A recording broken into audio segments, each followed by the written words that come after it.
رب کو ہم بندوں سے ہے کتنی محبتیں دیکھیے، رب کو ہم بندوں سے ہے۔ سامعین، اب میں ایک ایسے عالم دین کو مدعو کرنے جا رہا ہوں جنہوں نے اپنی کم عمری کے باوجود تقریباً 40 سے زائد کتابوں کی تالیف و ترجمہ کیا یعنی کر چکے ہیں، اور آپ فقط جامعہ اسلامیہ فیض عام میں بحیثیت استاد ہی نہیں بلکہ لندن برطانیہ کے اندر موجود بصیرت اکیڈمی کے اندر جو شعبہ تحقیق و تالیف ہے اس میں بحیثیت اسکالر آن لائن اپنی خدمات انجام دے رہے ہیں۔ میری مراد ہے فضیلت الشیخ حضرت مولانا راشد حسن مبارک پوری حفظہ اللہ، استاد حدیث عقیدہ و ادب جامعہ اسلامیہ فیض عام مئو۔ آپ سے میں درخواست کرتا ہوں کہ شیخ تشریف لائیں اور اپنا قیمتی تأثر پیش کریں۔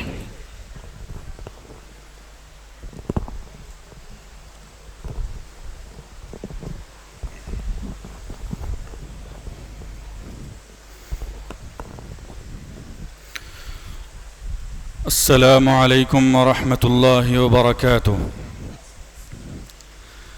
الحمد للہ رب العالمین والصلاة والسلام علی رسولہ الامین محمد وآلہ وصحبہ اجمعین ومن تبعهم بإحسان الى یوم الدین، اما بعد۔ قال اللہ تعالی فی القرآن الکریم: ادع إلى سبيل ربك بالحكمة والموعظة الحسنة وجادلهم بالتي هي أحسن۔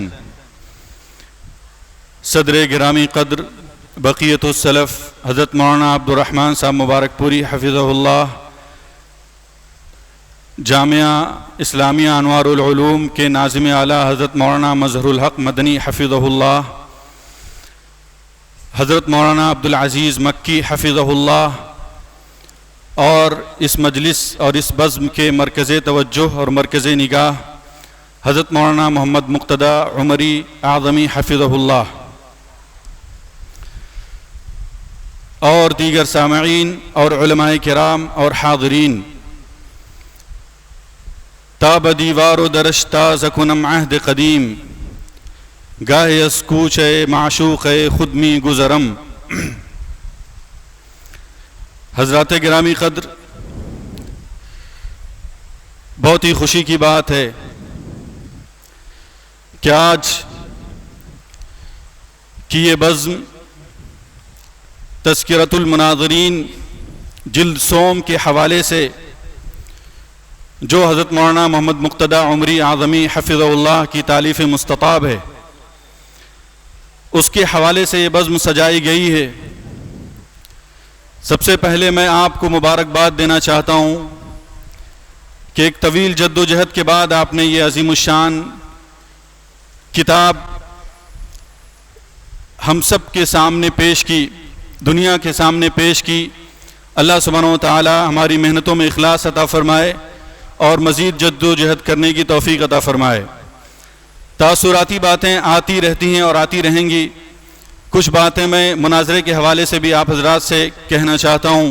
علمی مجلس ہے، مناظرہ دراصل یہ لفظ جب ہم بولتے ہیں تو ذہن کے اندر ایک عجیب سی کیفیت پیدا ہوتی ہے عام ذہنوں میں، لیکن جو پڑھا لکھا طبقہ ہے وہ جانتا ہے کہ مناظرہ جو لفظ ہے وہ عربی لفظ نظرہ سے ماخوذ ہے، اور نظرہ کا جو مادہ ہے اس کا معنی ہوتا ہے کسی حوالے سے غور و فکر کرنا، سوچنا، تدبر کرنا۔ اس کا مطلب یہ ہوا کہ اس لفظ کے ذریعے سے اس پورے اس اصطلاح کی کہ اس نیچر کا پتہ چلتا ہے، اور اس کے مفہوم کا اور اس کے اسٹرکچر کا پورے طور پہ پتہ چلتا ہے، اور واضح ہوتا ہے کہ اس کا مفہوم اور اس کا مقصد کیا ہے۔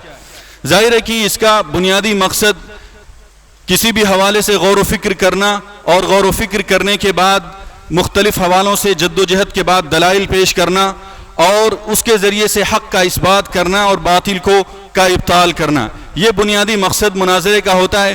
کل جب میں آ رہا تھا تو تو میں نے سوچا کہ میں تھوڑا سا یہ بھی دیکھوں اس حوالے سے کہ انگریز مؤلفین نے اس حوالے سے کیا لکھا ہے. تو واقعی بڑی خوشگوار حیرت کا مجھے بڑی خوشگوار حیرت ہوئی کہ انگریزوں نے اس حوالے سے بہت اچھے مواد اکٹھا کیے ہیں اور بہت اچھی باتیں کی ہیں. ظاہر ہے کہ انگریزی میں یہ لفظ ڈیبیٹ کا متبادل کے طور پہ جانا جاتا ہے. میں ایک اقتباس خاص طور پہ پیش کر کے میں اپنی بات کو آگے بڑھاتا ہوں. ایک انگریزی مؤلف نے بہت اچھا جو ہے اس کی ڈیفینیشن کی ہے. اس نے لکھا ہے کہ art of debate trains the brain carefully, it sharpen intellect, discipline emotions and fosters mutual respect between different minds. یہ اقتباس میں نے بطور مثال کے پیش کیا. اس کا مطلب یہ ہوتا ہے کہ مناظرہ کا جو فن ہے بڑے احتیاط کے ساتھ, ذہن کی بہت خاموشی کے ساتھ اچھے انداز میں تربیت کرتا ہے اور ساتھ ہی ساتھ عقل کو تیز کرتا ہے اور جذبات کو قابو رکھنا سکھاتا ہے اور ساتھ ہی ساتھ مختلف ذہنوں کے حامل افراد کے درمیان جو ہے وہ احترام باہم پیدا کرتا ہے. تو یہ میں نے مثال اس لیے پیش کی تاکہ مناظرے کے حوالے سے جو ایک کانسیپٹ بنا ہوا تھا وہ واضح طور پہ ہمارے سامنے آ جائے. جب ہم اسلامی حیثیت سے اس کو دیکھتے ہیں تو ہم دیکھتے ہیں کہ قرآن کریم نے یہ لفظ باقاعدہ استعمال تو نہیں کیا, لیکن محاجہ یا اقامت حجت یا اقامت برہان کے حوالے سے بہت ساری باتیں قرآن کریم نے کی ہیں. جب ہم مناظرے کا لفظ بولتے ہیں تو یہ آیت کریمہ ہمارے ذہن میں آتی ہے. اللہ سبحانہ و تعالیٰ نے فرمایا الم تر الی الذی حاج ابراہیم فی ربہ ان آتاہ اللہ الملک اذ قال ابراہیم ربی الذی یحیی ویمیت قال انا احیی وامیت قال ابراہیم فإن اللہ یأتی بالشمس من المشرق فأت بها من المغرب فبہت الذی کفر واللہ لا یہدی القوم الظالمین. حضرت ابراہیم علیہ السلام کا یہ مناظرہ, حضرت ابراہیم علیہ السلام فرعون وقت کے ساتھ یہ مناظرہ کر رہے ہیں اور قرآن کریم نے یہ بات واضح کی کہ اس مناظرے کا انجام کیا ہوا. فبہت الذی کفر, کافر ہکا بکا رہ گیا اور حیران رہ گیا حضرت ابراہیم علیہ السلام کے دلائل کے سامنے.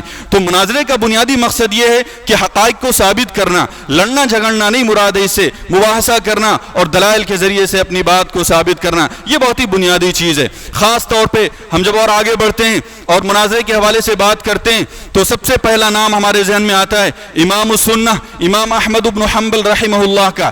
امام السنہ امام احمد بن حنبل رحمہ اللہ نے ایک عظیم تاریخ کا مناظرہ کیا, فتنہ خلق قرآن. یہ علماء کی مجلس سے جانتے ہیں کہ حضرت مولانا ابوالکلام آزاد رحمہ اللہ نے اس حوالے سے اتنا شاندار تذکرہ کے اندر اپنی کتاب تذکرہ کے اندر بڑے زوردار انداز میں اس کا تذکرہ کیا ہے. اور دیگر مورخین نے لکھا ہے کہ فتنہ خلق قرآن کے حوالے سے امام احمد بن حنبل رحمہ اللہ بالآخر دھیرے دھیرے ان کو جب سزائیں دی جانے لگی, فتنہ خلق قرآن میں یہ تھا, حضرت امام احمد بن حنبل کا کہنا یہ تھا کہ قرآن کریم اللہ کی مخلوق نہیں بلکہ اللہ کا کلام ہے.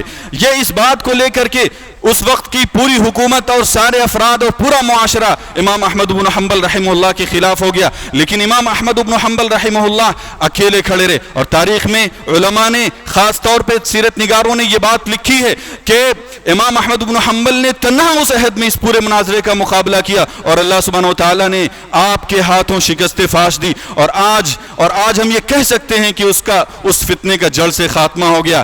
تو اس کے نتیجے کے طور پہ یہ بات کہی جا سکتی ہے اگر انسان کے اندر اخلاص ہو, اگر انسان کے اندر اللہ سبحانہ و تعالیٰ کے دین کے لیے جذبہ ہو, بنیادی جذبہ ہو اور اساسی جذبہ ہو, تو انشاءاللہ اللہ رب العالمین تنہا آدمی کو بھی پوری قوم اور پوری ملت اور پوری دنیا پر فتح دے سکتا ہے. یہ حضرت امام احمد امام اہل سنہ والجماعہ امام احمد بن حنبل رحمہ اللہ. اسی طرح سے آگے بڑھیے تو دیکھتے ہیں امام ابن تیمیہ رحمہ اللہ کے مناظرے کے حوالے سے آپ یہ جانیے کہ امام ابن تیمیہ رحمہ اللہ نے پوری زندگی مناظرے کے ذریعے سے احقاق حق کا کام کیا. امام ابن تیمیہ رحمہ اللہ سے جو لوگ واقف ہیں وہ جانتے ہیں کہ امام صاحب نے کس طرح سے مختلف کتابوں کے ذریعے سے منہاج السنہ, ابھی میں لائبریری میں دیکھ رہا تھا, مجموع فتاوی ابن تیمیہ کی 37 جلدیں یہاں پہ موجود ہیں اور اس کو آپ دیکھ جائیے. الرد علی المنطقیین امام ابن تیمیہ کی ان تمام کتابوں کو دیکھ جائیے, آپ کو اندازہ ہوگا کہ امام ابن تیمیہ رحمہ اللہ کی پوری زندگی مناظرے میں گزری اور وہ مناظرہ جس کے ذریعے سے حق ظاہر ہوا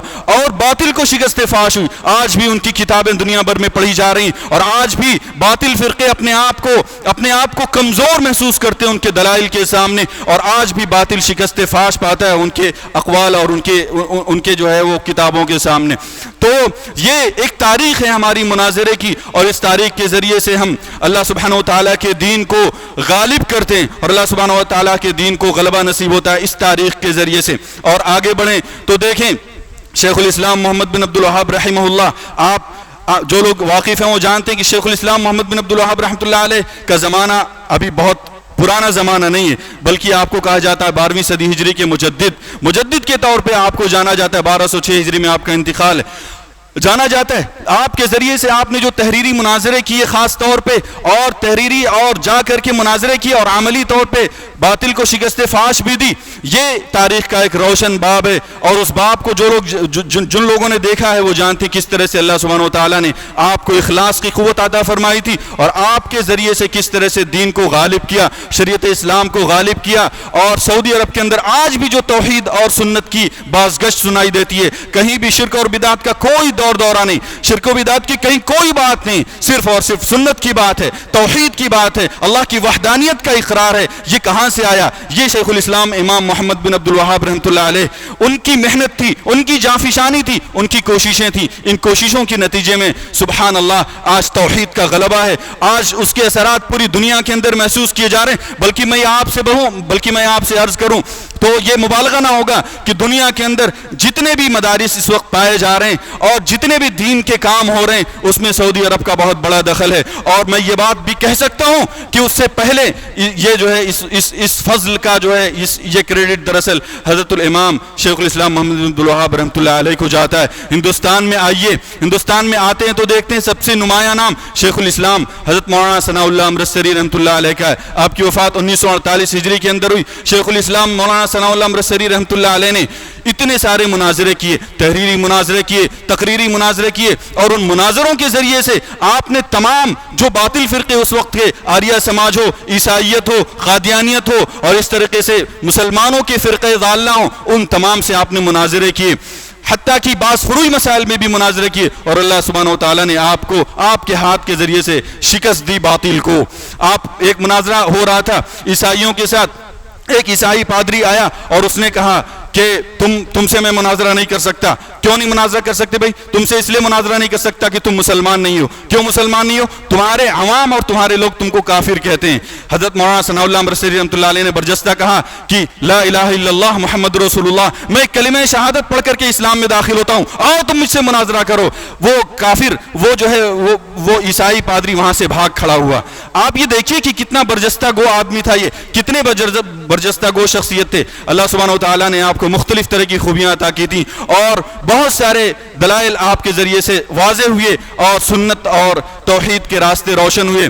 مولانا سید سلیمان ندوی رحمۃ اللہ علیہ نے لکھا ہے کہ مولانا ثناء اللہ امرتسری کے عہد کے اندر صبح کو کوئی فتنہ اٹھتا, شام کو مولانا امرتسری پہنچ جاتے اس کا مقابلہ کرنے کے لیے. شام کو کوئی فتنہ اٹھتا, صبح کو حضرت مولانا امرتسری پہنچ جاتے اس سے مقابلہ کرنے کے لیے. اور مقابلہ کرنے والے جانتے ہیں, ایک بار تو ایسا موقع آیا کہ دارالعلوم دیوبند اور تمام امت اسلام کے لوگ اکٹھا ہو گئے پادری اور عیسائی سے مقابلہ کرنے کے لیے. انہوں نے مناظرے اول کے نام کا بالاتفاق حضرت مولانا ثناء اللہ امرتسری کا نام پیش کیا, جس سے اندازہ ہوتا ہے کہ کس طرح سے حضرت مولانا ثناء اللہ امرتسری اور ہماری جماعت اہل حدیث نے کس طرح سے توحید و سنت کو زندہ کیا ہندوستان کے اندر. یہ بات بہت وضاحت اور یقین کے ساتھ کہی جا سکتی ہے کہ آج جو کچھ توحید اور سنت کے نام سے ہم دیکھ رہے ہیں کہ بہت سارے لوگ آج توحید کی بات کر رہے ہیں, شرک سے دوری اختیار کیے ہوئے ہیں, اور ہندوستان کے اندر جو توحید سنت کا غلغلہ ہے, ہمہمہ ہے اور تنتنا ہے, وہ کہاں سے آیا؟ وہ ان جماعت الحدیث علماء کے جیالوں نے, جماعت الحدیث کے علماء نے کوششیں کی. اس میں دوسری جماعتوں کا کوئی انکار نہیں, لیکن جماعت الحدیث کے علماء کی برکتوں سے تمام ہندوستان کے اندر سنت کی شمع روشن ہوئی, توحید کی شمع روشن ہوئی, اور سنت کا غلغلہ مچا ہندوستان بھر کے اندر. اور اس کا اعتراف صرف ہم نہیں کرتے بلکہ دنیا بھر اس کا اعتراف کر رہی ہے. میں علامہ رشید رضا مصری کا وہ حوالہ دینا چاہوں گا. انہوں نے اس وقت ہندوستان جس وقت تشریف لائے تو انہوں نے کہا تھا لولا عنایت علماء الہند بالسنت المشرفہ لقضی علیہا بالزوال من امصار الشرق. اگر ہندوستان ہندوستان کے علماء اہل حدیث کو مخاطب کر کے کہا تھا کہ ہندوستان کے علماء اہل حدیث کی خدمات اگر نہ ہوتی تو ہندوستان سے سنت کا جنازہ اٹھ چکا ہوتا. اس وقت جب دنیا کے اندر کتابیں نہیں چھپ رہی تھیں, اس وقت جب دنیا کے اندر سنت کے بارے میں بات نہیں ہو رہی تھی, ہندوستان کے اندر علماء اہل حدیث نے توحید کا غلغلہ بلند کیا. ہندوستان کے اندر علماء اہل حدیث نے توحید کو عام کیا اور گھر گھر سے توحید کی صدا آنے لگی. آج بھی کتاب و سنت کی جب بات کی جاتی ہے, آج بھی جب کوئی فتنہ اٹھتا ہے تو ہمارے علماء کرام آتے ہیں اور ان کے ذریعے سے جو ہے وہ اس فتنے کی سرکوبی ہوتی ہے اور اس فتنے کو جو ہے وہ ختم کیا جاتا ہے. آج کے دور میں آج بھی صحابہ کرام, ابھی آج اور کل کی بات ہے, صحابہ کرام کے حوالے سے کتنی بدزبانیاں کی جا رہی, کتنی زیادہ شرمناک زبان کے ذریعے سے استعمال کیا جا رہا ہے. میں آج اور کل کی بات کر رہا ہوں. علماء اہل حدیث اور نوجوانان اہل حدیث اس فتنے کا مقابلہ کر رہے ہیں. مارکیٹ میں کوئی نظر نہیں آ رہا ہے اور فیس بک کی دنیا میں کوئی نظر نہیں آ رہا ہے, یہ نظر آ رہے ہیں اور ان کے ذریعے سے آج بھی فتنوں کی سرکوبی کا کام جاری ہو رہا ہے. تو آج ہندوستان اور بر صغیر کے اندر توحید و سنت کی جو شمع روشن ہے وہ انہی جیالوں کی بدولت روشن ہے. اور علماء اہل حدیث کے یہ کارنامے, اور ان کارناموں کو میں کہنا چاہوں گا بہت وضاحت کے ساتھ کہ ان کارناموں کو حضرت مولانا مقتدیٰ عمری اعظمی حفظہ اللہ نے اکٹھا کیا ہے. اس کا یہ مطلب نہیں ہے کہ سارے کارنامے اکٹھا ہو گئے. کچھ لوگ یہ سمجھتے ہیں کہ اہل حدیث کی بس یہی تاریخ ہے. اہل حدیث کی تاریخ کی ایک جھلک ہے میرے عزیزوں, اور یہ وہ مصادر ہیں جہاں تک حضرت مولانا پہنچ سکے. اور میں یہ سمجھتا ہوں کہ 2 جلدوں کے بعد یہ اندازہ تھا کہ یہ بات ختم ہو گئی, مگر تیسری جلد بھی اتنی ضخامت کے ساتھ مولانا نے پیش کی, اور میں سمجھتا ہوں کہ انشاءاللہ چوتھی اور 5ویں جلد بھی پیش کی جائیں گی. اور اسی طریقے سے محنت جاری رہی. تو بات کے اندر اور ایک بات میں اور یہ عرض کرنا چاہتا ہوں کہ مولانا نے جو کام کیا ہے اس کام سے آئندہ نسل مستغنی اور بے نیاز نہیں ہو سکتی. جب بھی اس موضوع پہ بات کی جائے گی مولانا کا ذکر خیر آئے گا. حضرت مولانا نے جو کوششیں کی ہیں ان کوششوں کو ہمیں سراہنا چاہیے, اور جو لوگ اس میدان کے اندر ہیں اس میدان کے اندر خاص طور پہ جو لوگ محنت کر رہے ہیں ان کی محنت کی ان کی حوصلہ افزائی ہونی چاہیے اور ان کی کوششوں کو سراہا جانا چاہیے. میں حضرت مولانا کو خاص طور پہ اس موقع سے مبارکباد دینا چاہوں گا کہ آپ کے ذریعے سے ایک بڑا کام ہوا اور اللہ سبحانہ و تعالیٰ نے آپ سے ایک بڑا کام لیا. اور یہ مناظروں کی تاریخ دراصل ہمیں یہ بتاتی ہے کہ ہمارے علماء نے کتنی کوششیں کی, ہمارے علماء نے کتنی جانفشانیاں کی ہمارے علماء نے. اور میں ایک شعر کے ذریعے سے حضرت مولانا امرتسری کو خاص طور کے حوالے سے میں کہنا چاہتا ہوں. متنبی کا شعر ہے وَمَا الدَّهْرُ إِلَّا مِن رُوَاتِ قَصَائِدِ إِذَا قُلْتُ شِعْرًا أَصْبَحَ الدَّهْرُ مُنشِدًا. کہ ہمارے ان علماء نے خاص طور پہ جس طرح سے توحید و سنت کا غلغلہ کیا, پورا ہندوستان جو ہے وہ توحید و سنت سے گونج اٹھا. یہ دراصل انہی کی کوششیں تھیں اور انہی کے کارنامے تھے, اور ان کے ذریعے سے اللہ سبحانہ و تعالیٰ نے توحید و سنت کو اس ہندوستان کے اندر آگے کیا, اور اس کے ذریعے سے لوگ بھی آج روشنی اور فائدہ اٹھا رہے ہیں. میں مولانا کو مبارکباد دینا چاہتا ہوں کہ اللہ سبحانہ و تعالیٰ نے آپ کے ذریعے سے ایک بڑا کام لیا. اللہ سبحانہ و تعالیٰ توفیق دے. اور میں آئندہ نسلوں کے حوالے سے ایک بات اور عرض کرنا چاہوں گا کہ آپ ان چیزوں کو پڑھیے, ان چیزوں کو دیکھیے, تاکہ آپ کے اندر حوصلہ پیدا ہو, تاکہ آپ کے اندر شوق پیدا ہو, تاکہ آپ کے اندر سنت کے حوالے سے تحمس اور نشاط پیدا ہو کہ ہم سنت کو کس طرح سے زندہ کرنے میں اپنا کردار ادا کر سکیں. آج کی نئی نسل ان چیزوں پر توجہ نہیں دے رہی, آج کے پڑھے لکھے لوگ ان سب چیزوں کی طرف توجہ نہیں دے رہے. آج ضرورت ہے کہ ان بوسیدہ فائلوں کو دیکھا جائے, ان خستہ فائلوں کو دیکھا جائے, ان ٹوٹی پھوٹی چیزوں کو, تحریروں کو دیکھا جائے جن کے ذریعے سے ہماری روشن تاریخ ہمارے سامنے نکھر کر کے سامنے آتی ہے. اور میں ایک شعر کے ذریعے سے اس نسل نو کو اپنی بات کا پیغام دینا چاہتا ہوں. گاہے گاہے باز خاں این قصے پاری نارا تازہ خواہی داشتن گرداغ ہے سینارا. اللہ رب العالمین سے دعا ہے کہ مولا ہمیں حق اور سچ پر قائم رکھے, کتاب و سنت کی دعوت و تبلیغ کا ہمیں کی توفیق عطا فرمائے. وآخر دعوانا الحمدللہ رب العالمین والسلام علیکم ورحمۃ اللہ وبرکاتہ.